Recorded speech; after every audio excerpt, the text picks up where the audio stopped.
Jadi referensinya kenapa dia kok bisa mengatakan Yesus anak domba Allah? Pasti kan referensinya merujuk kepada perjanjian lama kan, karena dia orang Yahudi kan yang mengikuti syariat Nabi Musa waktu itu gitu loh. Itu Di Keluaran pertanyaannya. 12 sih. Referensi dia Itu. mengatakan, hmm? Di Keluaran 12 itu kan terbuka ya. Dalam Keluaran 12 kalau tidak salah tentang anak domba Allah tuh. Saya coba Itu lihat dulu kaitannya ya. sama penghapus dosa ya? Iya, jadi dalam lambang keselamatan kalau saya coba lihat ya dan baca supaya pasti ya. Soalnya kalau ngarang-ngarang 12 ayat 7 kalau nggak salah ya. Mm-mm. Karena nggak mungkin istilah itu muncul tiba-tiba kan, pasti ada rujukan dari perjanjian lama gitu loh.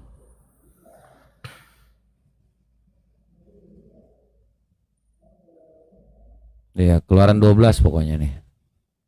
Jadi di sini tentang perayaan Paskah, jadi segala sesuatu Tuhan Yesus itu datang dan darah itu menjadi tanda bagi rumah-rumah kamu ya, sebagai yang namanya ini dalam yang namanya ketika waktu tentang 10 tulah itu, waktu mereka bangsa Israel itu tidak yang namanya dibebaskan oleh Firaun. Nah, di situ ada yang namanya eh, Kejadian berapa bang? Keluaran 12. Jadi di Oke, situ tuh keluaran ya. jadi di situ tuh selalu ada yang namanya 10 perintah Allah. Kemudian kalau nggak salah tuh anak sulung dari mereka dari Mesir itu akan yang namanya akan dihanguskan atau dibunuh ya kalau mereka tidak mengeluarkan bangsa Israel. Nah, untuk supaya sebagai penanda bahwa itu bukan yang namanya pintu dari bangsa Mesir, mereka memberi tanda ya, membunuh anak domba itu kemudian melapnya pada menaruhnya ya pada pintu-pintu dari yang namanya bangsa Israel. Itu sih, itu tentang Sik. keselamatan. Keluaran Jadi 12 dengan ini banyak loh. ya coba ayat yang kalau itu jelas sih ya. Kalau yang tentang dia kemudian dari darahnya haruslah diambil sedikit dibubuk kedua tiang. Nah, ini ayat yang ketujuh ya, pada Ayat rumah-rumah. ketujuh. Ya, kemudian di Bentar ya. akan pengganggu berikat sebab malam ini aku akan. Nah, ini yang di apa namanya di ayat 12-nya, sebab pada malam ini aku akan menjalani tanah Mesir dan semua anak sulung dari anak manusia sampai anak binatang akan kubunuh, dan kepada semua Allah di Mesir akan kujatuhkan hukuman, akulah Tuhan.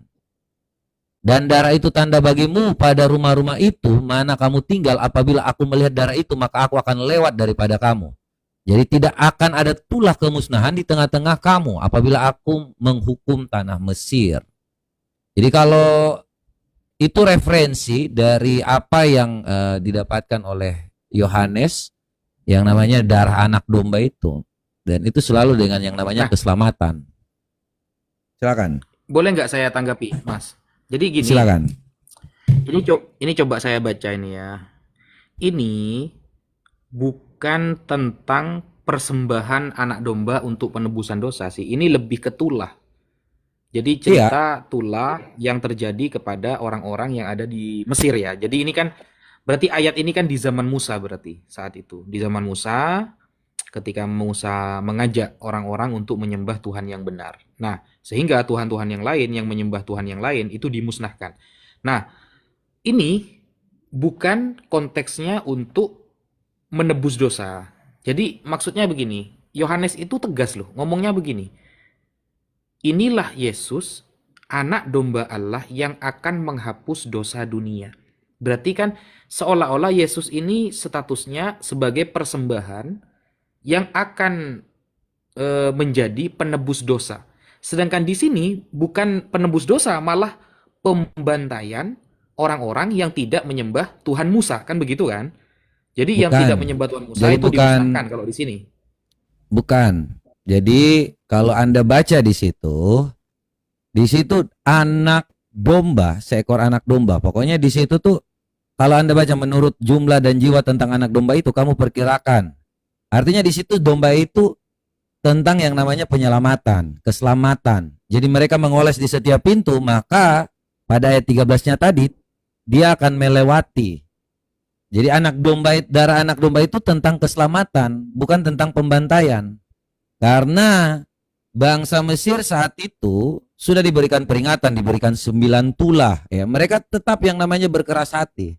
Tetapi akhirnya Tuhan benar-benar sangat marah kepada mereka sehingga membuat yang namanya, dan pada saat itu ya memberikan yang namanya tulah ke-10 kematian bagi anak sulung bangsa Mesir. Jadi di situ yang makanya tentang keselamatan itu yang diberikan ketika waktu memanggil Yesus dengan anak domba itu tentang keselamatan yang dimaksud dari Yohanes, bahwa dia yang layak akan menyelamatkan umat manusia. Ya, di situ tentang keselamatan, bukan yang namanya tentang pengorbanan atau penebusan. Maksud dari perkataan Yohanes itu tentang keselamatan. Ya, tapi bagaimana dia akan mengorbankan dirinya itu Yohanes nggak tahu. Tetapi keselamatan itu datang dari Tuhan Yesus Kristus. Begitu. Gini Bang, bedanya ya. Kalau tentang ini kan begini, nanti kan clue-nya itu di ayat ke-11. Ya, di ayat ke-11 kan clue-nya kan. Dan beginilah kamu memakannya. Pinggangmu berikat, kasut pada kakimu, dan tongkat di tanganmu. Buru-burulah kamu memakannya. Itulah Paskah bagi Tuhan. Nah, Iya. ini seolah persembahan gitu loh. Sedangkan kasus Yesus itu penebusan. Jadi dosa sedunia ini ditebus oleh Yesus sebagai dosa. Kalau misalnya saya usul. Kalau kalau kita ajukan ayat tentang Paskah, kayaknya nggak cocok. Karena Paskah ini bukan untuk menebus dosa. Tapi untuk hadiah. Gitu ya. Bukan untuk menebus dosa. Nah, kalau ini boleh nggak saya usul? Coba abang buka di Imamat 4 nomor 32. Lebih Begini. masuk ke sana nggak kira-kira? Enggak. Kalau jadi gini, ya, ini tolong turunkan yang satu supaya kita seimbang lah kalau mau diskusi. Supaya kita tunjukin data enak. Bet. Kalau Ya. kamu minta besarin ngomong gitu. Nggak perlu Oh, kok iya, ada udah. rungku. Nah, besarin saya. Jadi kalau teman-teman lihat ya, dalam hal yang namanya dan darah itu menjadi tanda bagimu. Nah, kalau Anda membaca Yohanes 1 ayat 29 di sini ya, itu bukan yang namanya Yohanes sudah tahu bahwa dia akan dikorbankan, tidak pernah. Tetapi dia mengatakan itu karena dia tahu bahwa Tuhan Yesus itu adalah anak domba Allah yang menjadi penghapus dosa. Jadi tidak ada di sini tentang kematian. Dia tidak tahu nanti Yesus itu mau datang dalam kematian, tidak. Tetapi mengibaratkan tentang keselamatan. Jadi Anda kalau membaca ini bukan menghapus dosa dengan membunuh, tidak. Di sini Yohanes tidak ada diksi dengan kata-kata atau kalimat untuk yang namanya menghapus dengan cara dibunuh, tidak. Ya, tetapi dengan yang memakai keselamatan. Tetapi keselamatan yang didapatkan dan darah itu tanda bagimu, ya, rumah-rumah di mana kamu tinggal apabila melihat darah itu, maka akan lewat dari kamu, jadi tidak akan ada tulah kemusnahan di tengah-tengah kamu apabila aku menghukum tanah Israel. Jadi itu yang dimaksud oleh Yohanes, bukan berarti bahwa nanti dia akan yang namanya dikorbankan langsung di situ, tidak. Dia bilang anak domba Allah yang menghapus dosa dunia. Tetapi tidak mengetahui nanti apa yang terjadinya. Mas Robert, coba keluhnya kan menghapus dosa kan, anak domba Allah sebagai penghapus dosa kan. Yang di Paskah itu menghapus dosa nggak? Paskah mana? Maksudnya Paskah mana? Yang ini Paskah yang apa? di Keluaran 12 yang antum bawa tadi kan. Oh, Paskah itu bukan. Paskah itu saat itu tuh perayaan roti tanpa ragi. Ya, jadi bukan tentang yang namanya pengorbanan di situ. Paskah di sini. Ini kan bangsa Israel masih berada di bangsa Mesir ya. Bentar ya, supaya jangan Saya kira sampai lebih salah. cocok yang ini loh, Mas Robert. Maksudnya begini, kalau dikaitkan dengan kejadian 12, kenapa saya nggak sepakat? Karena lafalnya Yohanes menghapus dosa dunia, sedangkan kejadian 12 itu bukan penghapusan dosa, bukan. Saya Bukan, itu tentang lebih sebenarnya keselamatan. setelah saya pelajari. Jadi kalau Pak Ustadz menilai bahwa itu adalah suatu hal yang tiba-tiba harus dikorbankan, tidak. Yohanes menganggap di situ bahwa Yesus datang untuk menghapus dosa dunia, bukan dengan cara mati. Nggak ada yang tahu bahwa Yesus itu akan mati, nggak ada. Yohanes mengatakan seperti itu karena memakai diksi untuk penyelamatan. Jadi siapa yang mengikut dia, maka tidak akan dihukum oleh Allah. Sama seperti kejadian 13 tadi. Oke. Jadi tidak ada narasi bahwa Tuhan Yesus itu datang untuk mati, tidak ada di situ. Oke, coba lebih cocok ini enggak? Kalau menurut saya lebih cocok ini daripada kejadian 12. Maksudnya lebih masuk gitu loh. Di Imamat 4 nomor 32, di sini kan ada begini. Jika ia membawa seekor domba sebagai persembahannya menjadi korban penghapus dosa. Nah nih, ini langsung cocok kalau ini nih. Tidak. Jadi Korban tidak penghapus ada di dosa. situ. Nah, Tidak haruslah ada di situ. Jadi tidak ada di situ bahwa Haruslah dia harus korban. membawa Itu seekor dia betina tidak yang bicara tentang hukum, Bang. Ya, Pak Ustadz. Loh, Dia di ini situ untuk tidak bicara persembahan tentang domba hukum. untuk penghapus dosa. Iya, Yesus tuh datang untuk menyelamatkan. Jadi bukan untuk yang namanya dia dikorbankan. Tidak ada yang tahu. Yohanes Menyelamatkannya dengan tidak menghapus dosa kan? bukan. Dikatakan Nggak domba. menghapus Tadi dosa kan, berarti dia. bukan. Tadi kan Anda fokusnya ada ayat 29 kan? Lihatlah anak domba Allah yang menghapus dosa dunia. Dia tidak mengatakan di Nah, situ akan mengorbankan dosa, kan? dirinya. Loh, saya tadi kan sudah bilang keluaran 13 tadi itu kan jelas tentang penyelamatan. Yohanes memakai dasar keluaran 12 ayat yang ke-13 tadi, ayat yang ke-7 Enggak. sampai 13 Anda tadi. memaknai itu penyelamatan itu dari mana? Soalnya penyelamatan itu ya dengan cara penghapus dosa, Mas. Kan lafadznya kan penghapus dosa. Iya, kan ini Ini kan loh. tentang yang Coba, namanya coba, menghapus ini. dosa dunia.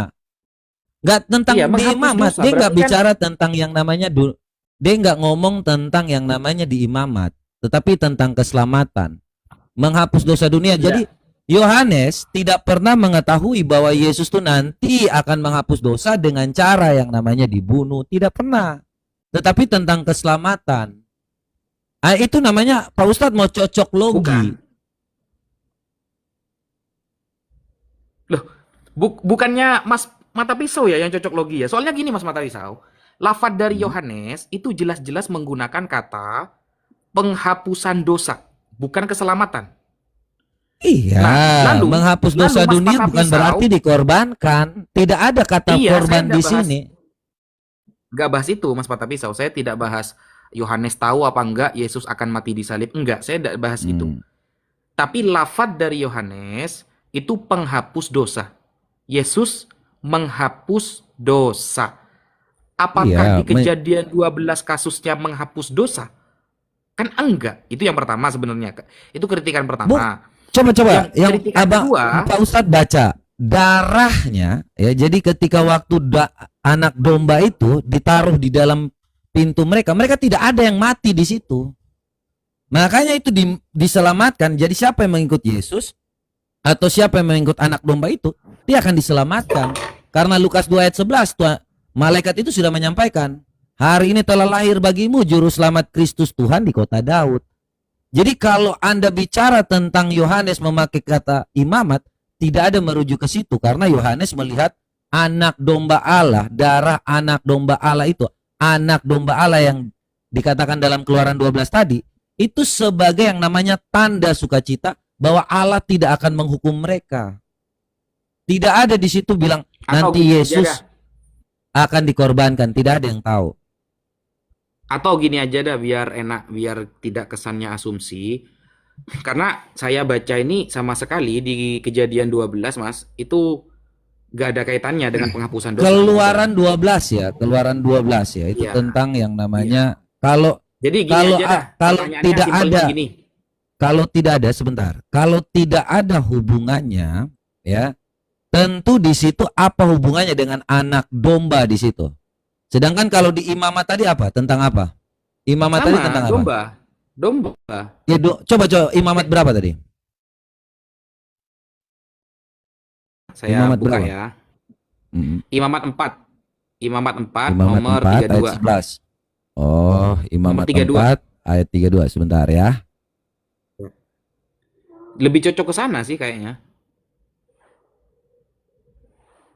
Karena jelas penghapusan dosa, lafadznya sama. Oke ya. Ini jika engkau membawa seekor domba sebagai persembahan, ya ini ya, menjadi korban penghapus dosa. Ia harus membawa seekor betina yang tidak bercela. Loh, itu kan betina. Hubungannya apa? Ini ya, besarin saya Yusuf. Domba penghapus dosa kan? Iya. Kan yang di situ tidak ada anak domba. Haruslah ia membawa seekor betina yang tidak bercela. Kok tiba-tiba dihubungkan? Yohanes gak buta loh. Yesus itu bukan betina. Gimana sih? Berarti mengarah kepada gender juga ya? Loh, anak domba kalau di sini kan jelas. Ya, kalau pasca ini ketika Anda melihat di sini seekor, masing-masing seekor anak domba. Jadi harus dipahami apa yang dikatakan. Kalau Anda mau memakai kata anak domba, di sini lebih jelas. Anak domba. Ya. Ini Tapi bukan penghapus dosa. seekor anak domba. Nggak Sebentar. jelas. Seekor. Loh, tadi yang saya bilang bukan tentang menghapus dosa, tentang keselamatan. Orang kalau mau selamat ya dosanya tidak ada dong. Kan itu logikanya. Anda mau selamat gini aja gimana? Anda bisa Gampangnya gini Mas. mencapai yang namanya surga, Anda harus mencium hajar aswad dengan menghapus dosa. Kan begitu. Kalau Yesus ini datang untuk menyelamatkan, bukan contohnya seperti, mohon maaf ya buat teman-teman muslim, jangan dipikir bahwa dengan menghapus dosa seperti yang namanya Anda lakukan mencium batu. Tidak. Yang dimaksud Yohanes, penghapus dosa itu tentang keselamatan. Ya. Jadi ini anak domba, ini juga anak domba, Mas. Ya. Supaya Anda lebih mengetahui kalau tentang imamat ini, ia membawa seekor domba sebagai persembahannya menjadi korban penghapus dosa. Haruslah ia membawa seekor betina tidak tercela. Ya nggak bisa. Nggak ada hubungannya betina. Kalau ini anak domba, ini juga anak domba. Begitu. Ini kenapa sih setiap kali kalau saya memberikan suatu hal yang namanya perumpamaan atau yang namanya sedikit yang namanya menghapus dosa, kok tiba-tiba dibilang menghujat ya? Saya agak aneh sedikit penonton Gini Mas. Silakan. Atau gini aja. Ada nggak pendapat para pakar yang mengatakan bahwa maksud istilah anak domba ke Yesus itu larinya kepada Kejadian 12? Ada nggak yang Keluaran 12. Ya, Keluaran 12. Itu jelas. Ada nggak yang mendukung pemikiran Anda itu, ada nggak? Yohanes ya. Kalau Anda ngomong tentang tentang hal yang namanya Yohanes itu mengerti tentang yang namanya bangsa Israel. Dia seorang Israel. Dan dia menganggap Yesus itu adalah keselamatan. Lukas 2 ayat 11. Hari ini telah lahir bagimu juru selamat Kristus Tuhan di kota Daud. Ini tentang keselamatan. Jadi bukan tentang yang namanya mereka tahu bahwa nanti Yesus akan dikorbankan. Tidak. Semua mengarah pada anak domba Allah itu tentang pengorbanan, tentang keselamatan.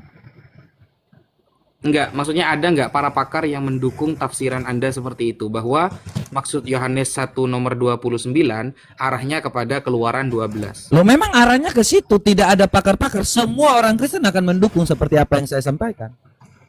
Hanya orang yang kurang belajar yang pasti enggak. Saya sampaikan ada data ini. Pendukung. Mungkin ada data pendukung.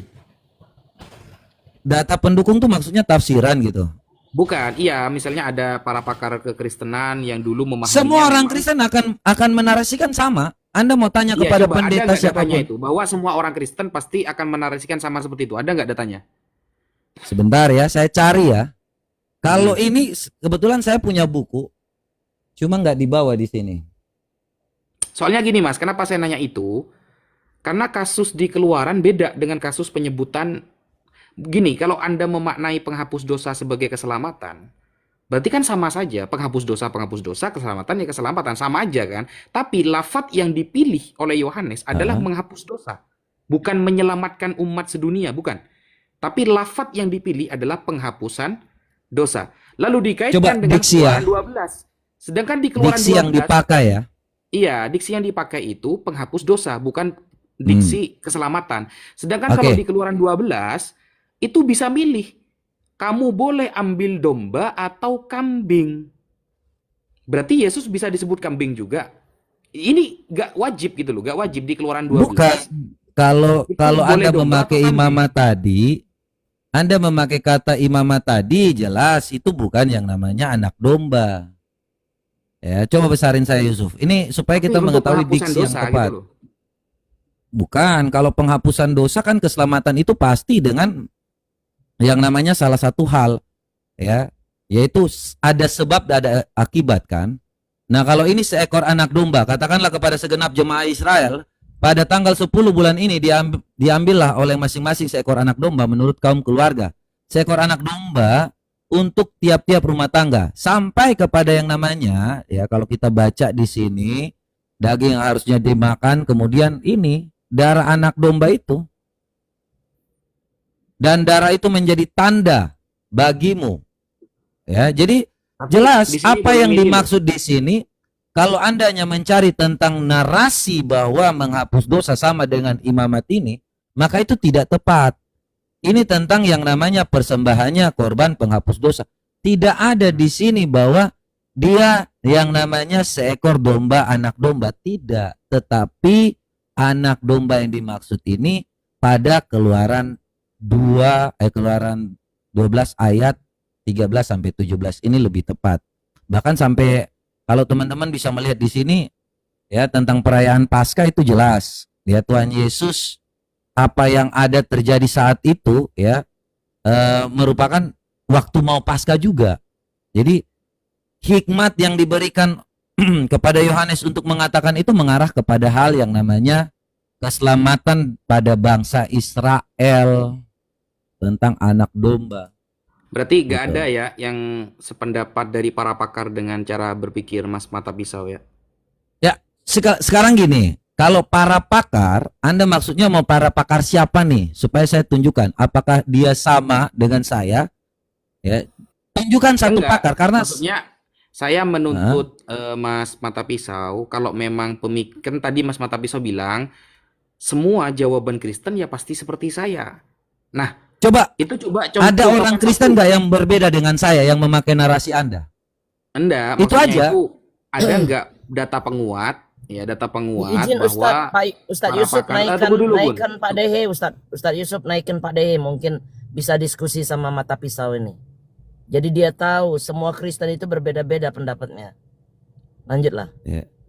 Iya, Kalau yang jadi nggak sekolah ya pasti berbeda lah. Kalau ya enggak, begini, makanya kan begini, yang begini. saya tanyakan, Saya yang sampaikan saya tanyakan kepada para Bunda pakar Mila ini gitu. dulu. Bunda Mila dulu. Kalau Yang saya Bunda Mila, tanyakan itu para gini, pakarnya, bukan yang nggak iya, sekolah. Kalau yang nggak sekolah, saya nggak tanya. Tapi yang saya iya. tanyakan para pakar itu ada nggak yang sama pendapatnya dengan Anda? Satu saja. Kasih saya contoh, misalnya, Oke, misal nih sebentar ya. seorang pakar siapa gitu mungkin ada gitu loh. Bentar ya. Saya punya Oke, buku, cuma saya nggak bawa ya. oke.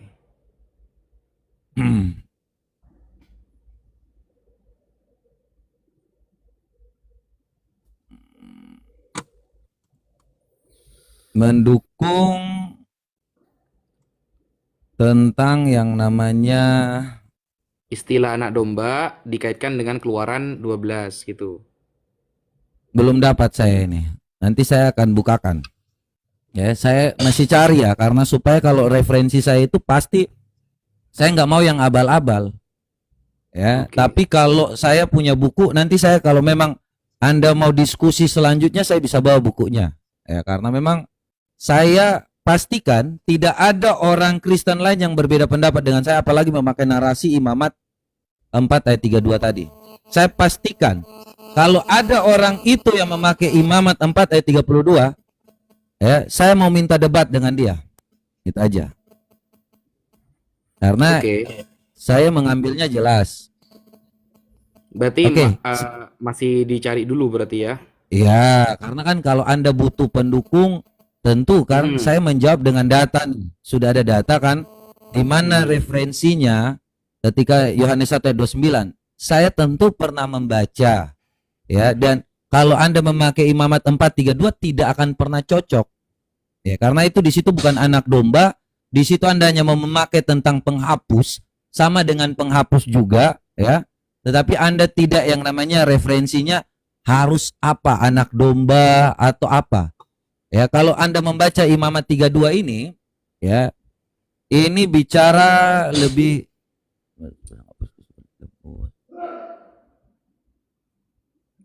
Lebih apa? lebih kepada yang namanya tanduk-tanduk mesbah imam. Oh iya, ini memang korban penghapus dosa melalui domba jantan, domba betina kan? Tetapi Iya, bukan anak makanya kan domba lebih kan? cocok itu. Kenapa saya mengatakan lebih cocok Oh, itu? nggak ada, Karena gini nggak Mas, ada. tunggu, saya jelaskan dulu ya. Saya kan pelajari sendiri kan, gitu loh. Makanya saya belum menemukan para pakar yang justru saya belum menemukan para pakar yang mengarah kepada Keluaran 12. Kenapa? Begini. Imamat 4 itu satu perikop nih dari ayat 1 sampai 32 ya. Satu perikop itu khusus tentang penebusan dosa dengan pakai domba atau kambing. Itu khusus. Betul. Jadi satu perikop itu khusus menjawab penebusan dosa dengan menggunakan domba dan lain-lain sebagainya lah, lembu dan lain sebagainya. Nah, sehingga istilah Yesus dipanggil sebagai anak domba ya, dan anak domba ini akan menghapus dosa dunia, arahnya satu-satunya cara arahnya yang benar-benar domba dan penghapus dosa ya di Imamat 4, Nggak ada, nggak yang lain. Gitu. nggak ada. Jadi kalau Anda fokus pada kata penghapus dosa itu tentang hukum. Tetapi kalau tentang yang namanya yang dimaksud oleh Yohanes itu, ya itu tentang keselamatan, ya. Memang kalau Ibrani 9 ayat 22, ya, kita mengarahkan semuanya ke situ. Tetapi Yohanes itu tidak yang namanya mengetahui bahwa Yesus itu akan mati di kayu salib. Tidak ada yang pernah tahu. Bahkan malaikat pun tidak ada yang tahu. Ya, semua rencana Allah, rencana Bapa itu hanya Bapa dan Anak yang tahu. Makanya ketika waktu dikatakan di dalam hari ini telah lahir bagimu juru selamat Kristus Tuhan di kota Daud, kata malaikat itu, malaikat pun tidak ada yang tahu tentang yang namanya rencana Allah untuk keselamatan itu. Makanya hikmat dari Yohanes itu mengatakan tentang anak domba Allah yang akan menyelamatkan dunia atau menghapus dosa dunia. Gitu. Oke, Bentar nanti ya, saya saya tunggu masih ya bentar. referensi pakar yang mendukung ke Oke. Keluaran 12 itu. Oke, kalau untuk saya sendiri ya mau tanya ya, bisa nggak? Boleh, boleh. Kalau untuk penghapus dosa Muslim sendiri, kenapa bisa yang namanya mencium batu? Oh, gini. Ini saya tunjukkan hadisnya ya. Enggak apa? Enggak harus cium batu. Gini loh. Jadi arahnya itu begini, Bang. Bentar ya. Ini saya kasih hadisnya. Langsung hadisnya. Silakan. Oke.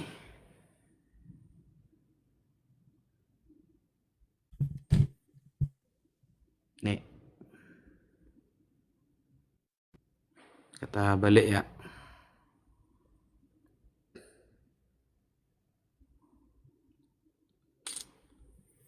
Kita balik, kita cek langsung gini.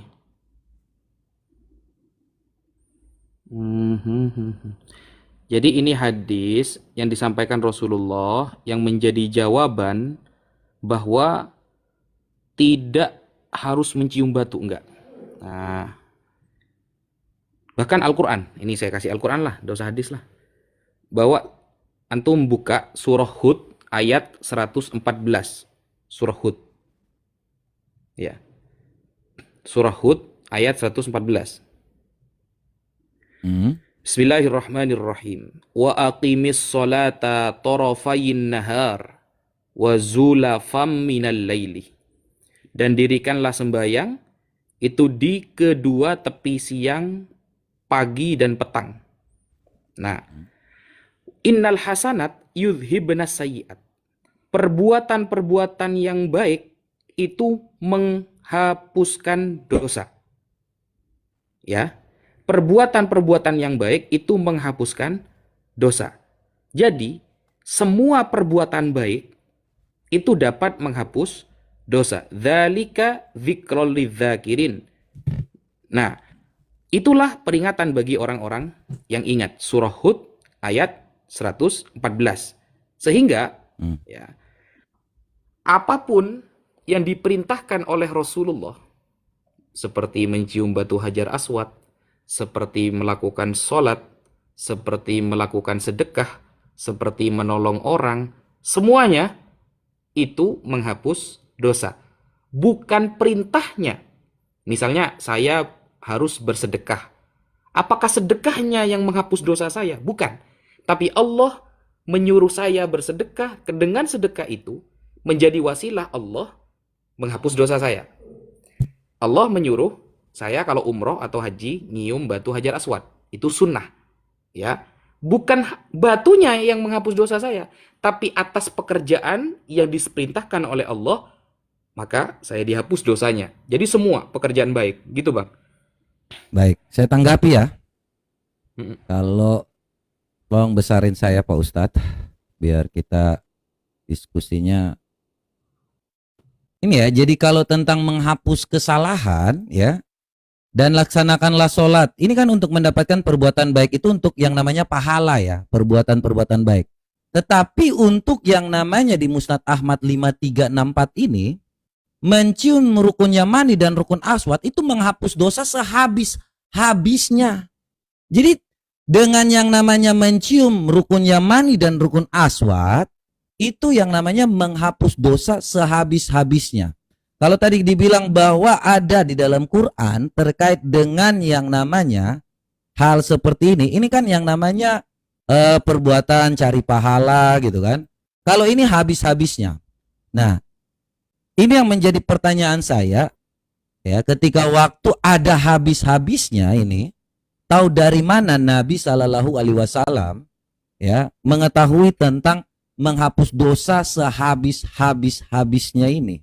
Ya, karena tidak mungkin semua orang muslim yang pergi ke Mekah, mereka berupaya yang namanya mencium rukun yamani dan rukun aswad, itu mereka benar-benar ingin supaya terhapus. Kalau memang hanya untuk yang namanya perbuatan salat, menghapus yang namanya laksanakan salat, ya tidak perlu harus berlomba-lomba untuk pergi mencium, karena jangan sampai hadis ini mereka tidak yakini lagi ya. Jadi ini habis-habisnya ya. Jadi yang dipercaya oleh umat muslim akan menghapus dosa sehabis-habisnya. Contohnya gini ya Pak Ustadz, saya kasih contoh bahwa ada yang namanya sholat di dekat Masjidil Haram. Itu kan perbuatan sholatnya itu lebih, amalannya lebih tinggi ya dibandingkan kalau dari rumah ya. Benar nggak sih? Ada nggak sih yang mengatakan benar kan? Nah, begitu juga kalau batu ini, kalau Anda berhasil menciumnya, maka dosa Anda akan habis sehabis-habisnya. Ya, dan ini diketahui Nabi itu dari mana? Apakah Allah pernah mengatakannya atau bagaimana? Silakan. Oke. Jadi konsepnya begini Mas. Konsepnya itu kita harus mengikuti Rasulullah dalam segala hal. Itu yang ngomong bukan saya, tapi Al-Qur'an. Ya. In kuntum tuhibbunallah fattabi'uni. Kalau kamu mencintai Allah, maka ikutilah aku, kata Nabi Muhammad. Ikutilah aku. Nah, berarti apapun yang dilakukan oleh Nabi Muhammad itu disetujui oleh Allah. Karena Allah tidak membatasi. Di dalam Al-Quran, kalau ingin cinta kepada Allah, ya ikutilah Nabi Muhammad SAW. Satu. Itu kan umum nih. Sudah umum. Nah, pertanyaan Anda itu cuma satu, khusus pertanyaannya. Maka terjawab dengan yang umum tadi. Maka ketika Allah menyampaikan innal hasanat yudhibna sayyiat. Pekerjaan-pekerjaan yang baik, apapun, sedekah. Jadi kalau pekerjaan baik, otomatis yang menjadi standar kan Rasulullah. Karena yang ngajari kita Rasulullah. Nah, apapun yang dilakukan Rasulullah, berarti itu dapat menghapus dosa. Jadi bukan batunya, bukan. Ini, makanya saya kasih penguat ya. Saya kasih penguat nih. Ini saya kasih data misalnya. Ini ya. Tentang rukun Yamani, maka Sayyidina Umar bin Al-Khattab berkata, nih, apa kata Sayyidina Umar? Ma taraktu istilah mahadzainir ruknain Yamani wal hajar. Mudh ra'aitu Rasulullah sallallahu alaihi wasallam yastalimuhuma. Aku tidak pernah meninggalkan dua rukun Yamani dan mencium batu Hajar Aswad sejak Rasulullah melakukannya. Fi syijjatin wala roho. Nah, gara-gara Rasulullah yang melakukan, maka hal itu bernilai pahala. Kalau sudah bernilai pahala, berarti dapat menghapus dosa gitu loh Bang. Paham ya? Jadi dulu mencium batu Hajar Aswad itu tidak merupakan kesunahan. Tapi karena Rasulullah yang melakukan, akhirnya Sayyidina Umar meniru. Bukan karena batunya, tapi karena Rasulullahnya yang melakukan. Gitu loh. Bukan karena batunya. Karena Sayyidina Umar mengatakan dalam riwayat yang lain. Nah, beliau mengatakan begini, Antiya Hajar, la tadurru wa la tanfa. Kamu batu, gak bikin aku bahaya, gak bikin aku bermanfaat. Lau anni ma ra'aitu Rasulullah yuqabbiluk ma qabbaltu. Andaikan aku gak lihat Nabi nyium kamu, ngapain aku nyium kamu?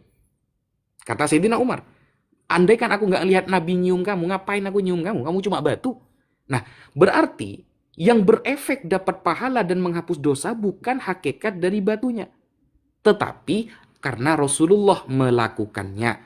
Maka betul kata Al-Quran di awal yang saya sampaikan, innal hasanat, semua pekerjaan baik, yudhibanas sayyi'at, akan menghapus dosa-dosa. Sesimpel itu. Dan ingat, mencium batu Hajar Aswad itu hukumnya tidak wajib. Gak ada satu ulama, carilah ulama Ahlus Sunnah wal Jamaah dari ujung timur sampai ujung barat yang mengatakan mencium Hajar Aswad hukumnya wajib. Gak ada. Gak ada. Hukumnya apa? Baik. Hukumnya sunnah. Sunnah itu apa artinya? Sunnah itu artinya kalau dilakukan dapat pahala karena niru Rasulullah. Bukan karena batunya, karena niru Rasulullah. Kalau gak dilakukan, gak apa-apa. Gitu loh. Apalagi Hajar Aswad ada di Mekah. Bukan di daerah Jember, bukan di daerah Bekasi, bukan. Sehingga yang boleh datang ke Mekah, di dalam Al-Quran disebutkan, famanista inis tato'a ilaihi sabila. Bagi orang yang mampu, punya biaya, punya kesehatan. Gak mampu ya gak apa-apa, gak ke sana. Jadi bukan karena batunya, tetapi karena Rasulullah melakukannya. Begitu. Baik, saya tanggapi ya Iya, gak apa-apa. terkait dengan hal seperti ini karena memang ya kalau kita lihat ya di dalam tadi yang perkataan, tolong besarin saya Pak Ustadz, karena apakah kalau seandainya ya karena hanya melakukan ya, jadi tadi Pak Ustadz Wafi ini menyatakan bahwa itu yang dilakukan oleh Nabi karena dia melakukannya saja. Ya tentu pasti ada yang namanya hal yang Nabi lakukan itu tidak mungkin semena-mena hanya karena mau melakukan saja. Nah, kalau saya membaca di sini, apakah karena Nabi itu mengetahui dari batu sendiri yang mengatakan itu? Karena dalam Sahih Muslim 4222 ini batu berbicara dengan Nabi. Ya, ini Sahih Muslim 4222. Rasulullah Shallallahu Alaihi Wasallam bersabda, sesungguhnya akulah yang paling mengenal batu di Mekah. Batu-batu itu memberi salam kepadaku sebelum aku diutus menjadi Rasul. Ya, aku ingat peristiwa itu. Jadi bagaimana kalau seandainya dia tidak berbicara dengan batu di Mekah itu, dia tidak mengenal dekat dengan batu itu, ya kalau dia tidak saling komunikasi, tentu orang kalau mau yang namanya berkomunikasi, mau dekat, ya tentu berkomunikasi. Makanya Muhammad ini atau Rasulullah begitu mengetahui yang namanya batu bisa menghapus dosa. Ya, ini Sahih Muslim 422 ya. Saya kira ini Sahih dan teman-teman Muslim semua tahu ya. Kalau Sahih Muslim ini nggak mungkin doif Muslim. Dan kalau terkait dengan yang namanya wajib atau tidaknya, karena memang yang namanya semua orang itu tidak diwajibkan untuk pergi ke Mekah bagi yang mampu. Dan kalau yang mampu ya bisa menghapus dosa sehabis-habisnya. Tahu dari mana? Tentu tahu dari perkataan antara nabi yang berkomunikasi dengan batu itu sendiri. Karena kalau kita lihat, ini saya perkuat lagi ya di dalam Sahih Muslim 422, ya saya perkuat lagi dengan dalil selanjutnya di dalam Sunan Tirmizi 3557. Ini banyak ayat ya bahwa Nabi itu berbicara dengan yang namanya Hajar Aswad. Ya, Rasulullah Shallallahu Alaihi Wasallam bersabda, sesungguhnya di kota Mekah terdapat sebongkar Hajar Aswad yang mengucapkan salam kepadaku pada malam hari di mana aku diutus, ya. Sedangkan aku benar-benar mengingat peristiwa itu. Ya, masih banyak lagi sebenarnya dalil-dalilnya di sini juga memang ada yang mengatakan dalam yang namanya Musnad Ahmad 19912. Jadi batu itu sebongkar batu di Mekah memberi salam kepada Muhammad dan sangat dekat. Ya, jadi kalau teman-teman melihat kenapa bisa yang namanya berbicara dengan bisa mengatakan bahwa batu itu bisa menghapus dosa, tentu mengetahuinya dari batu dong. Ya, kalau tanpa yang namanya nggak mungkin yang namanya asal-asal sehingga dia tidak mengatakan, dia hanya mengatakan bahwa ya asal-asal aja gitu. Kalau nggak tahu itu nggak mungkin kan Nabi itu melakukan segala sesuatu tanpa sepengetahuannya. Ya, saya kira silakan demikian. Boleh saya tanggapi ya? Silakan. Dibesarin Ustadz Yusuf. Jadi yang pertama, jangan dicampur-campur hadisnya Mas Mata Pisau. Yang Anda tanyakan itu adalah batu Hajar Aswad. Sedangkan yang Anda baca hadisnya itu bukan batu Hajar Aswad, tapi ada sebongkah batu di daerah tersebut. Itu bukan Hajar Aswad. Coba antum buka di syarah hadis ya, di penjelasan hadis itu bukan Hajar Aswad, bukan. Jadi Ini beda. Sebentar, saya beda. potong ya. Di Tirmizi 3557 di sini. Ini hadis keterkaitan, Di Pak. Muslim. Karena kamu kan Muslim, Iya. yang pasti sahih tuh. Muslim Iya, kan? ini hadis terkait. Coba Ustadz Yusuf kita bukain ya. Jadi ini hadis terkait yang disampaikan sendiri terkait dengan yang Sahih Muslim ini. Kalau teman-teman sering membaca yang namanya hadis, ini hadis terkait karena hal yang namanya kota Mekah mengucapkan salam kepadaku, narasinya sama. Coba Pak Ustadz Yusuf besarin dikit Iya, supaya. maksudnya ada nggak penjelasan kalau batu-batu itu adalah batu Hajar Aswad? Iya, ini yang saya tunjukkan nih. Hajar Aswad. Sebongkah batu Hajar Aswad yang mengucapkan salam kepadaku. Oke, Ya, gini. silakan. Gini. Jangan dipotong dulu ya, jangan dipotong ya. Ya, silakan. Oke, gini. Biar Mas Mata Pisau paham. Jadi sebenarnya itu bentuk framing Mas Mata Pisau. Framingnya begini. Anda mengatakan bahwa dari mana Nabi Muhammad melakukan ini? Kok bisa tahu kalau ini menghapus dosa? Ya tahunya dari batu itu karena sering ngobrol. Padahal isi hadisnya itu hanya mengucapkan salam loh. Bukan tentang pengetahuan akan menghapus dosa. Ingat, hadisnya berbunyi hanya ngirim salam. Tidak ada hadis cari dari ujung timur sampai ujung barat yang menerangkan bahwa batunya mengatakan aku penghapus dosa. Nggak ada. Itu cuma ngirim salam. Nggak ada. Lalu kalau teman-teman heran misalnya. Teman-teman heran kok bisa batu berbicara. Loh, di Bible lo ada gitu loh. Di Bible batu yang bisa berbicara itu ada. Misal saya buka di Yosua 24 nomor 27. Ini ya. Kata Yosua kepada seluruh bangsa itu, batu inilah akan menjadi saksi terhadap kita sebab telah dengarnya segala firman Tuhan yang diucapkannya kepada kita. Sebab itu batu ini akan menjadi saksi terhadap kamu supaya kamu jangan menyangkal Allahmu. Batu bisa menjadi saksi, bisa segala firman Tuhan. Bisa bicara nggak? Jangankan berbicara, berteriak bisa, Mas. Berteriak bisa, gitu loh. Misal, kalau kita buka nih, di dalam 11 nomor 40, jawabnya. Aku berkata kepadamu, jika mereka ini diam, maka batu ini akan berteriak. Nah, maka batu ini akan berteriak, jangankan ngomong, berteriak aja bisa, gitu loh. Sehingga begini maksudnya, jangan menambah-nambahkan yang tertulis, Mas Mata Pisau. Jangan menambah-nambahkan yang tertulis. Yang tertulis, batu mengucapkan salam kepada Rasulullah. Bukan menjelaskan dia adalah menghapus dosa. Jangan. Itu tambahan dari Anda, gitu loh. Itu penjelasan tambahan framingan dari Mas Mata Pisau. Karena ini loh ternyata Nabi Muhammad ya taunya ya dari batu, dari mana lagi, padahal isi hadisnya cuma ngirim salam. Gitu loh, cuma ngirim salam Baik. saja. Nggak ada penjelasan tentang berkaitan dengan penghapus dosa. Nah, sehingga Baik. itu ya jawaban saya. Saya tanggapi ya. Yang pertama, tolong besarin saya buat teman-teman semua supaya jangan dibilang framing. Ya. Di sini ya kalau Ustadz Wafi teliti ya, lebih teliti lagi. Di sini yang paling mengenal batu di Mekah. Artinya kalau dibilang hanya memberikan salam, tadi saya sudah katakan tidak mungkin dia tidak mengenal batu itu. Tidak mungkin kalau seandainya dia bilang saya yang paling mengenal batu di Mekah. Tentu ada percakapan dong. Orang bagaimana seperti yang Ya, saya harus bilang tadi. dibuktikan. Ya, oke. Ini ya. Saya buktikan lagi 3557 seperti yang Ustadz Wafi bilang tadi. Ya, ini hadis keterkaitan. Ya.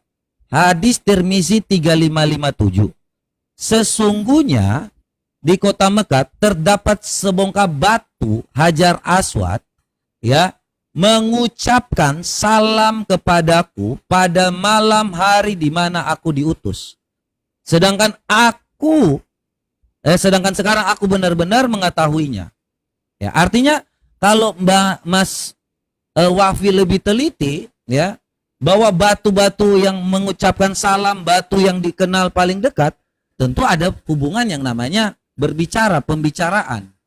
Terkait dengan Yosua tadi ya, terkait dengan yang namanya batu itu sama seperti stempel, sama seperti materai. Batu itu tidak pernah dikatakan langsung berbicara, tidak. Tetapi itu sebagai tanda stempel untuk di kemudian hari bahwa contohlah materai lah. Jadi mereka mengatakan bahwa materai ini ya, saya kasih contoh seperti di pengadilan yang dimaksud oleh Yosua tadi supaya lebih gampang. Karena tidak pernah dia katakan bahwa batu itu berbicara, tidak kok pernah. dilaporin. Tetapi tentang Bentar, Saya Bet. dilaporkan ini. Pelanggaran ini. Iya, pelanggaran Ustaz Saya Wafi. dilaporkan ini. Iya. Siapa yang ngelaporin saya, woi? Jangan marah loh. Jelasin pakai Islam kok, Ustadz Wafi. Assalamualaikum warahmatullahi wabarakatuh. Bet. Waalaikumsalam. Salam. Assalamualaikum warahmatullahi wabarakatuh. Iya, Bentar, saya turun dulu. malam. Ini kok aduh, mau ada Kalau dibiarin Nanti hilang. angkat ya. live-nya. Mending Angkat. turunin dulu. Ya, saya kira ini bagus ya Assalamualaikum, kalau Bang dengan Kores. Ustadz Wafi ya. Silakan kores lagi. Oh, gua masuk ya. Oke, wait. Jadi kawan-kawan Kristen di sini itu mungkin agak berbohong kalau gua lihat ya, karena untuk menghapus dosa sehabis-habisnya itu hadisnya jelas banget, Bet. Itu hadisnya jelas banget. Ini kita lihat sama-sama. Nah, Musnad Ahmad 5364 ya. Rasulullah SAW bersabda, mencium rukun Yamani dan rukun Aswad akan menghapus dosa sehabis-habisnya. Jadi ini rukunnya dua. Kenapa yang Hajar Aswadnya doang di framing, kawan-kawan Kristen? Kan ada Yamaninya di sini. Kok nggak dibawain supaya framingnya sempurna gitu? Ini dibawain atuh rukun Yamaninya. Yesus melihat loh. Yesus melihat apa yang kalian lakukan loh. Ini dua. Iya, betul juga sih. Ya kan ya? Rukun Yamani dan rukun Aswad. Coba kita lihat sekarang. Rukun Yamani itu kayak gimana sih? Nah, ini rukun Yamani. Nih, sudut yang ini nih. Ini juga harus dicium gitu loh. Baru bisa terhapus dosa sehabis-habisnya. Kenapa kalian framing-framing mulu soal batu? Gitu. Bang Kores, ente pelanggaran, Bang. Waduh, baru satu data ini. Nggak apa-apa, gua lanjut dulu ya. Gua lanjut dulu. Itu satu gitu kan. Jadi kawan-kawan Kristen di sini dalam nama Roh Kudus mungkin dia bertakiyah mungkin di sini gitu. Karena hadisnya jelas kok dua. Nggak cuma rukun Aswad doang. Tuh, rukun Yamaninya ada ya. Kita lanjut sekarang. Nah, seperkara batu sebenarnya itu lebih condong kepada Yesus Kristusnya di Kristen. Kita lihat di mana Yahudi yang mengenal Yesus sebagai anaknya sendiri, ini membongkar bagaimana sebelum dia jadi Tuhan. Ini ada di Sefaria, Sota 472-14. Ini kalau di Islam setara hadis Tirmizi, Sota 47-14. Ini udah gua bahasa Indonesia kan ya. Kalian bisa lihat di sini. 47-an nomor 14. Suatu hari Rabi Yehosua ben Perahya sedang melafalkan Shema ketika Yesus datang di hadapannya. Ia bermaksud menerima Yesus pada kesempatan itu. Jadi ia memberi isyarat dengan tangannya agar Yesus menunggu. Yesus mengira ia menolak Yesus sepenuhnya. Karena itu Yesus pergi dan mendirikan sebuah batu bata dan menyembahnya sebagai berhala. Kita tahu ya, Yesus waktu muda itu dia belajar ke bait suci. Nah, ini gurunya dikasih tahu sama Yahudi, Rabi Yehosua ben Perahya. Nah, jadi sebenarnya yang menyembah berhala batu bata itu Yesus Kristusnya sendiri loh, bukan Islam. Ini data bisa di searching di Google gratis, nggak pakai berbayar, di imannya Yahudi gitu. Jadi kenapa Tuhan kalian yang menyembah batu, kalian menuduh Islam gitu loh kawan-kawan Kristen ya? Kenapa? Baik. Saya jawab ya. Belum masih ada. Sabar. Silakan. Lanjut aja. Siap. Saya kalau terima data seperti itu sih hanya ketawa-ketawa aja sih. Silakan. Iya, sama. Nah, ini dari Yahudi yang memberitahukan bagaimana masa mudanya Yesus sebelum dia menjadi Tuhan, gitu ya kawan-kawan Kristen. Lalu berikutnya kita lihat dari penggambaran Yahudi juga terhadap batu, begitu ya. Ini di Rashi on Exodus. Rashi itu imam terkenal dan terhormati di Yahudi. Untuk penjelasan Kejadian 3 nomor 22. Di sini dikatakan apa? You shall speak to the stone. Ustadz Wapi, bentar Bang. Ya. Bang Kores, Ustadz Wapi yang baru ini kena pelanggaran juga, padahal nggak ngomong dia. Kenapa ya?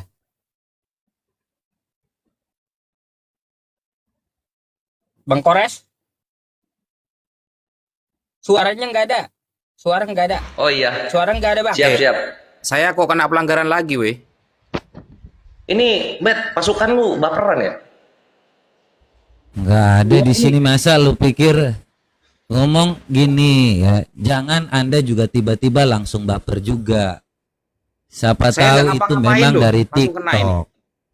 Ya, tidak mungkin Ustadz Wafi dari tadi tidak menghujat kok. Ngapain juga kita orang Kristen itu meripot-ripot? Tidak pernah ada sejarah, saya percaya kok. Teman-teman Kristen di sini mau cari yang namanya pengajaran. Silakan.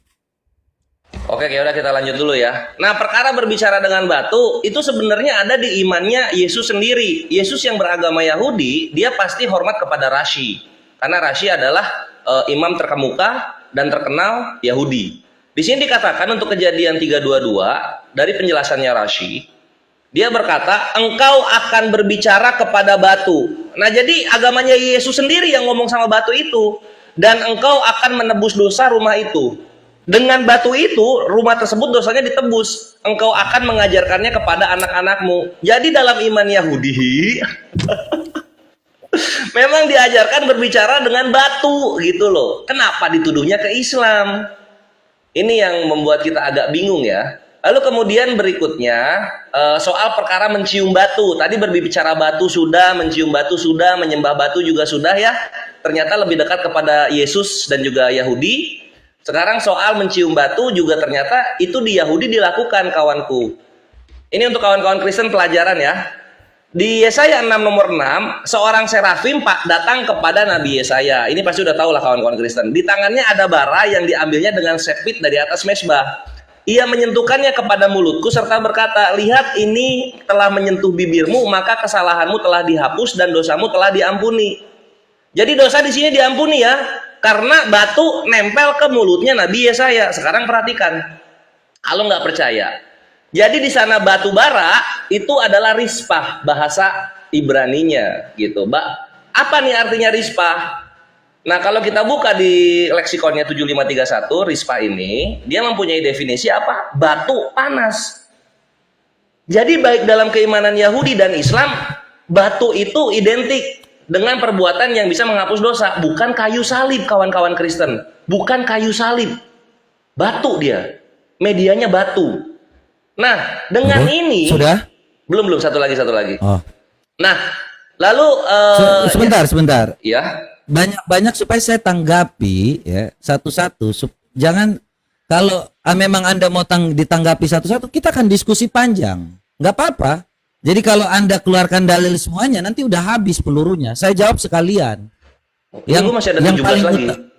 Tapi Iya, nggak dikeluarin makanya- sekarang. Maksudnya gini, Bet. Oke. Tadi kan lu udah bahas Saya soal tanggapi. Iya. Saya tanggapi tentang Ini gue sedikit musnah. lagi, gue nggak bawa data baru. Ya udah. Bukan Ya, ini saya gua- panas. Saya nggak pernah panas kalau tentang apa yang namanya batu-batu. Karena kami menyembah dalam roh dan kebenaran. Dimaklumi. Jadi kalau dimaklumi. Anda mau bicara tentang yang namanya batu, tidak pernah orang Kristen itu sujud-sujud kepada batu, tidak pernah. Silakan nah, lanjut. Iya gitu, tapi bukan Kristennya, makanya yang gue bilang tolong diperhatikan. Tuhannya Kristen yang menyembah batu sebagai berhala. Tuhannya Kristen siapa? Yesus. Kristen nyembah Yesusnya, tapi Yesusnya yang menyembah batu gitu loh. Jadi Enggak. mohon dipahami. Nanti kita ke sana. Nah, Oh ya sekarang sudah. Kukira sekarang nih jawabnya. Silakan.